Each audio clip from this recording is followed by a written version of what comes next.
আলোকচিত্র শিল্পী নাফিজ ইসলামের সঙ্গে। তার এই ফটোগ্রাফিতে আসার যে প্রথম থেকে শুরু করে তার অর্জন এবং ভবিষ্যতের যে গোল বা ভবিষ্যতে ফটোগ্রাফি নিয়ে তার ভাবনা, এসব কিছুই শুনবো আমরা ছোট ছোট করে। নাফিজ ইসলাম, নান্দিক স্টুডিওয় স্বাগতম। Thank you. আচ্ছা, আমরা অর্জনটা তো শুনবই, তার আগে ছোট করে কিছু প্রশ্ন আছে। যে ফটোগ্রাফিতে আসাটা কিভাবে? আসলে ফটোগ্রাফিটা এটা হয়, আমি যখন প্রাইমারিতে পড়ি তখন আমাদের বাড়ির পাশে একটা বাজার ছিল, সেখানে দেখতাম মা গিয়ে ফটো তুলতেন বা অনেক কাজে। তখন থেকেই আমার ওইটার প্রতি যেন কেমন একটা আগ্রহ ছিল। তাই আমি স্কুল ছুটি হলেই ওই মানে স্টুডিওর সামনে যেতাম, কিন্তু তারা আমাকে ভিতরে ঢুকতে দিত না বা আরও অনেক কিছু। তা একদিন আমাকে খুব করে আমি বললাম যে না, আমাকে একটু দেখাইতেই হবে। তখন আমি যখন ওই মানে অ্যানালগ ইয়েতে ভি ফাইন্ডারে তাকাই, হ্যাঁ, তখন দেখি যে এইটাতে মানে এত গল্প, মানে ওই ভি ফাইন্ডারের মধ্যে দিয়ে আপনি যখন আমরা সরাসরি তাকালে যা দেখতে পাই, কিন্তু ভি ফাইন্ডারে তাকালে আপনি একটা গল্প পাবেন, একটা মানুষকে আপনি তৈরি করতে পারবেন। এবং ওই নেশাটাই আমার কাছে পেয়ে বসেছে। এবং তার পরবর্তীতে আমি এরকম করতে করতে আমাদের ফরিদপুরে নাসির আলী মামুন ছিলেন একজন ফটোগ্রাফার। ওনার দেখি যে একদিন এক্সিবিশন করে অম্বিকা হলে। তা আমি খুব আগ্রহ নিয়ে ওখানে গেলাম, তার এটা দেখলাম এবং খুব আগ্রহ নিয়ে তার ক্যামেরাটা ধরলাম।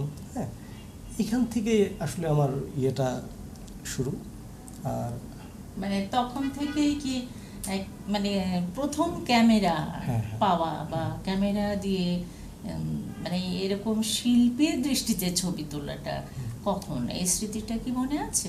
এটা আসলে এটা 2010-এর দিকে আমার প্রথম যে রিল যে ইয়েটা আছে ওইখানে আমার ছবি তোলা ছিল। এবং সেই ছবি মানুষ বলল যে না, তোমার ছবি তো অনেক ভালো, হ্যাঁ, তুমি এখানে এটা সেটা, মানে এই এটা অনুভূতিটা বা এই বলাটা আমার কাছে খুব ইয়ে করছে। আর ওইটাকেই আমি লালন করে, আমার কাছে কখনো মনে হয় না যে আমি ফটোগ্রাফারটাকে পেশা হিসেবে নিব।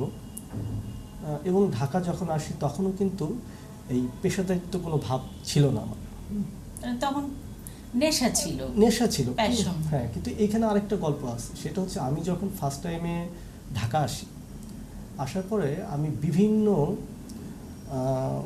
ইয়েতে কোম্পানি, দোকান, এখানে আমি সিভি দিই।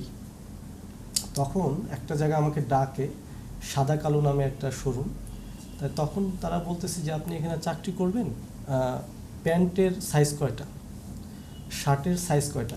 এখন আমি তো এটা অনভিজ্ঞ, আমাকে এরকমভাবে অপমান করে এবং এরকমভাবে আমি কয়েক জায়গাতে অপমানিত হয়ে যাই। পরে আমার এক অপরিচিত টাঙ্গাইলে বাড়ি হিমেল ভাই, লুৎফর রহমান হিমেল, এবং আমার বন্ধু হাসিব, এদের মাধ্যমে বলে যে আমার বন্ধু বলতেছে তুই তো ক্যামেরা ভালো চালাইতেই করিস, তুই আয় একটু কমলাপুরে। ওই যে ওর হাত ধরে ক্যামেরাটা ধরা, আর ওইখান থেকে আমাকে পরামর্শ দিল তুমি একটা ক্যামেরা কিনো।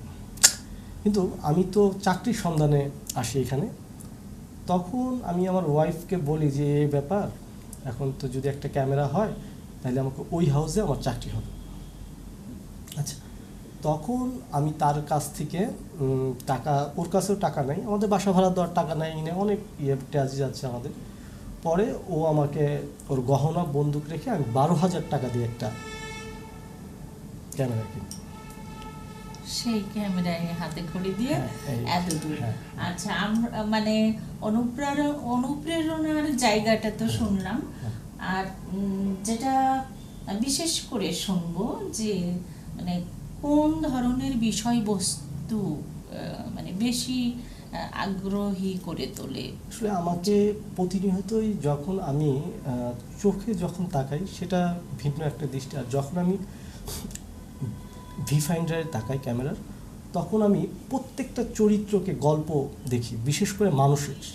হ্যাঁ, আর এরাই আমাকে সবচেয়ে বেশি অনুপ্রাণিত করে এবং এদের জন্যই আমার ছবি তোলা। খুব ভালো। আর যেটি আজকে বিশেষ করে আমরা আনন্দের সাথে কথা শুনবো এবং আমরা সবাই আনন্দিত, বাংলাদেশের শিল্পের জায়গা মানে ফটোগ্রাফির জায়গা থেকে সম্প্রতি যে লুভর মিউজিয়ামে যে একটা অর্জন হয়েছে সেটা সম্পর্কে একটু জানতে চাচ্ছি। সেটার মানে শুরুটা কিভাবে হলো, সুযোগ বা শুরু এবং মানে ঘটনা কি? আসলে হয় কি, মানে এটা বলতে গেলে আমি প্রথমেই বলবো যে আমাদের ক্যামেরার ভাষায় একটা ভাষা আছে, ফ্রেমের মধ্যে ফ্রেম। তাই ঠিক যেদিন আমি এই লুভর মিউজিয়াম থেকে আমি আসলে কোনো ফোন পাই না বা কোনো মাধ্যমও ওয়ে নাই, আমি একটা ইমেল পাই। সেটা ভোর 5টার দিকেই। আমি প্রতিদিনই রাতে ঘুমানোর আগে একবার নোটিফিকেশন চেক করি, পরবর্তীতে আবার চেক করি যে সকালে কোনো জরুরি কাজ আছে। ঠিক একইভাবে এটা ছিল এমন যে স্বপ্নের ভিতরে আরেকটা স্বপ্ন, এটা ছিল আমার কাছে। আর সেই জিনিসটা ঠিক এমন ছিল যে একটা আসছে, ইমেল আসছে, সেখানে বাংলা ভাষাটা ছিল যে আমরা লুভর মিউজিয়াম এই আমরা আপনার আলোকচিত্রটা নিতে চাই। সেখান থেকে একটা স্ক্রিনশট। আর আপনারা হয়তো অনেকেই জানেন যে শাটারস্টক নামে একটা প্ল্যাটফর্ম আছে সারা বিশ্বে যারা এখানে করে। তা আমি ওইখানে নিয়মিতই ছবি দিই প্রায় অনেক দিন যাবত। তো ওদিন শাটারস্টক থেকে আমার একটা SMS আসে, মেল আসে, সঙ্গে ওরাও আসে। তাই ওরা ওদের ভাষাটা এমন ছিল যে আমরা আপনার ছবিটা নিতে চাই এবং আপনার সাথে আমরা যোগাযোগের মাধ্যমটা খুঁজছি। আমি এটা আমার ওই রাতেই আমি অনেক পরিচিত অনেককে পাঠাই, ভোর 5টা 7টা পর্যন্ত আমি অনেককেই পাঠাই। সবাই বলে যে এটা ঠিক আছে। কিন্তু আমার কাছে কনফিউজ যে এটা হইতে পারে না। আমি হচ্ছে হয়তো বা এটা কোনো, এটা কি হবে, কেউ মানে হ্যাঁ ফেক বা আমার সঙ্গে এরকম একটা ফান করতেছে যে এই, তাও আবার এত রাতে।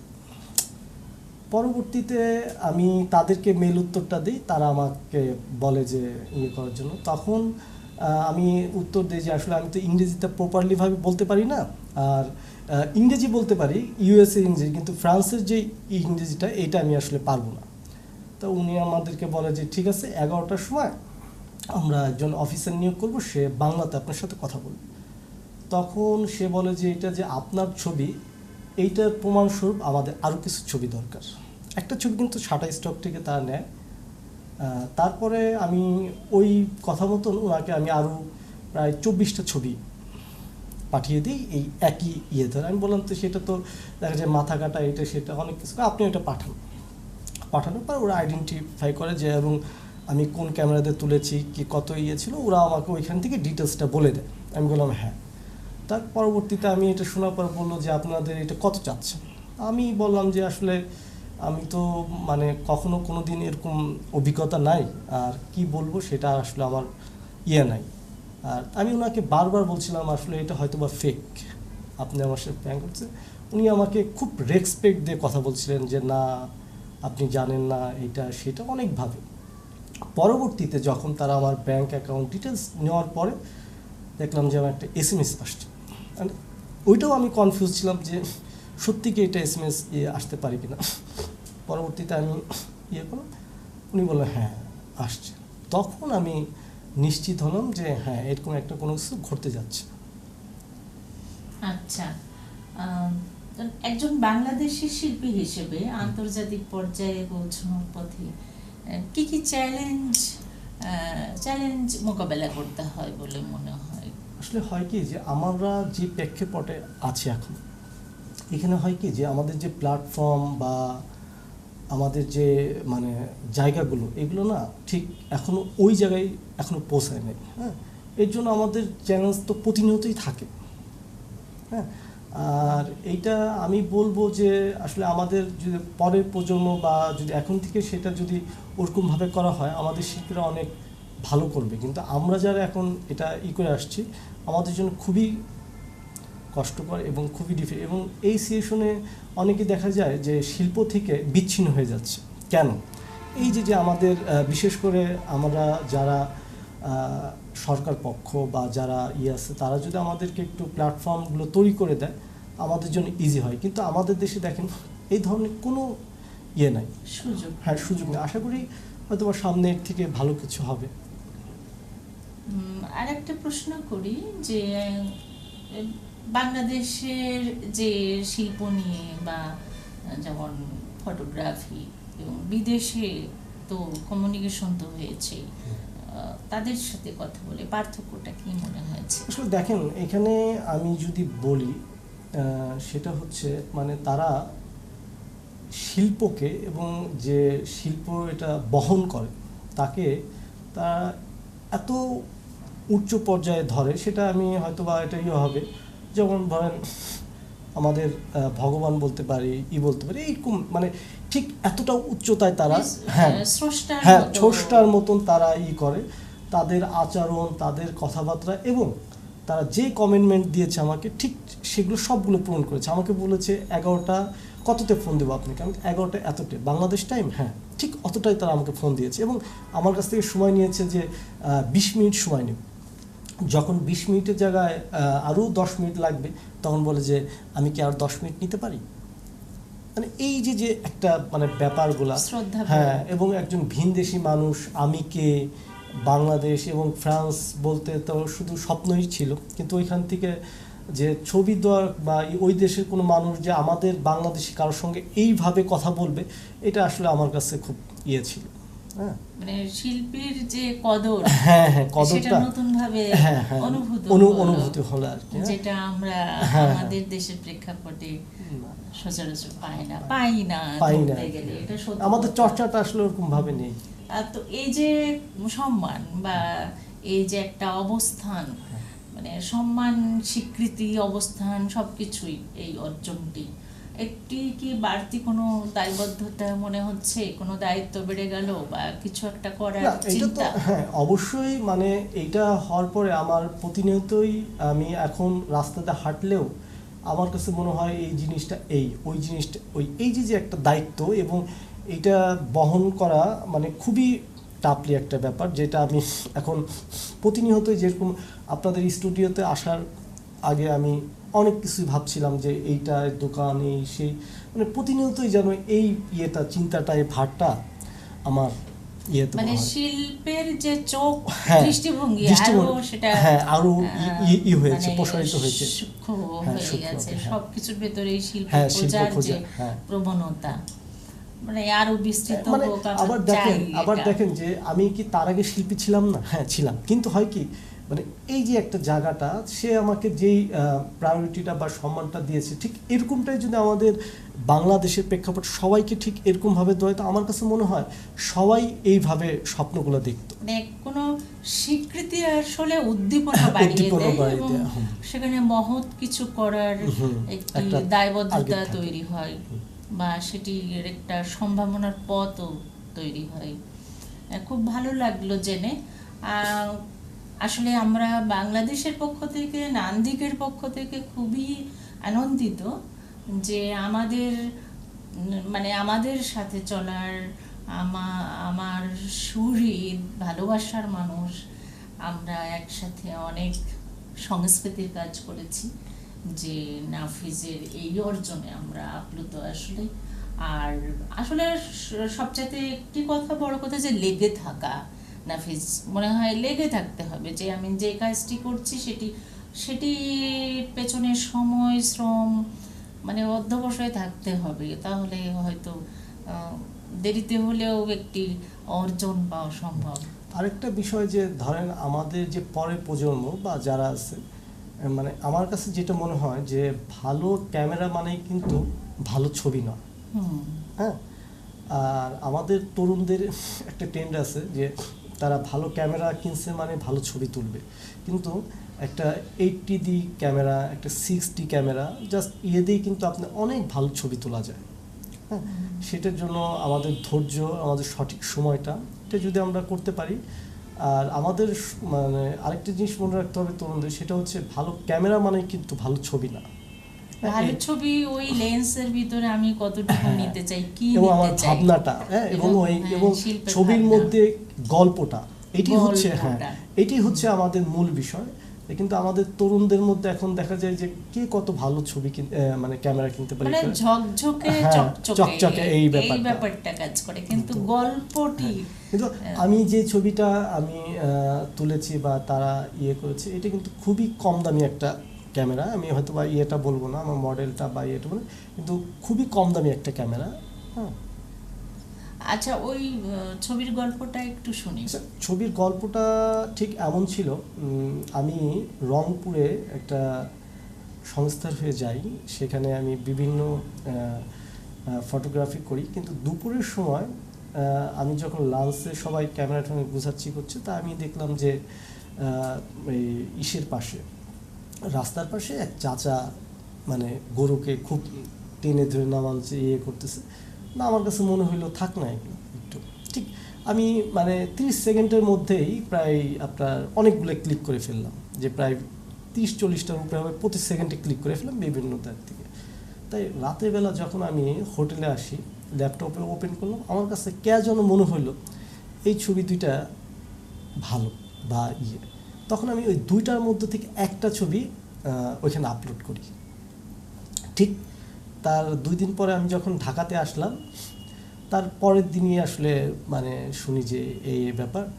তা আমি ওনাদেরকে মানে ভয়ে ভয়ে প্রশ্ন করলাম যে আসলে এত ছবি থাকতে, এতই থাকতে এইটা কেন আপনি করলেন? তা উনি বললো যে দেখেন, মানে আপনি শিল্পী ঠিক আছে, কিন্তু আপনি যে শিল্পীর ঊর্ধ্বে এই ছবি সেটার প্রমাণ।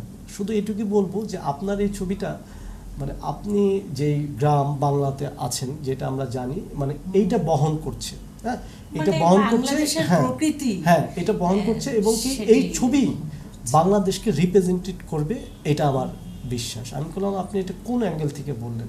বললেন আমি আমাদের ফরাসি শিল্পীর চোখ দিয়ে বললাম, এবং এখানে অনেক মাধুর্য, মানে এইটার ভাষাটা ঠিক এমন ছিল। আমি খুব মানে ওই সময় প্রায় 30 সেকেন্ডের মধ্যে ওনার এই কথা শুনে খুব আবেগ হয়ে গেছিলাম, শুধু আমার জন্য না, মানে যেখানে বাংলাদেশকে মানে উনি করেছে, মানে এই জায়গাটা আমার কাছে খুব মানে এখানে এসে লেগেছে। মানে আমাকে যত যাই করছে, যখনই বলছি যে এটা বাংলাদেশের, এটা যে কত বড় একটা ছবি বা বাংলাদেশের কি কি বহন করে, সেটা ফরাসিরাই তাই অত দূরের মানুষ, তারা বাংলাদেশকে মানে করতেছে, এটা আমার কাছে মানে খুবই লাগছে আর কি।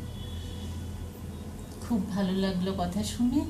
সামনে কোনো পরিকল্পনা আছে নাকি? আসলে আমি ফটোগ্রাফি বলতে আমি একটা প্রজেক্ট শুরু করেছি, সেটা হলো জীব বৈচিত্র্য নিয়ে এবং প্রকৃতি নিয়ে, এবং প্রত্যেকটা ছবিতেই আমি গল্প বলার চেষ্টা করছি। এখানে আপনার ছবি বললে ভুল হবে, আমি প্রত্যেকটা মানে ক্লিক এবং শাটার ইয়েটাকে আমি এটা বলি একটা গল্প। আমি চাই যে মানে আমার এই ছবির মধ্যে গল্প খুঁজে পাক, এটা নিয়ে কাজ করছি। হয়তো বা আরও অনেক দিন লাগবে, আশা করি দেখতে পাবো। অবশ্যই আমরা আরও সুন্দর সুন্দর অর্জন এবং আরও প্রতিষ্ঠা কামনা করি।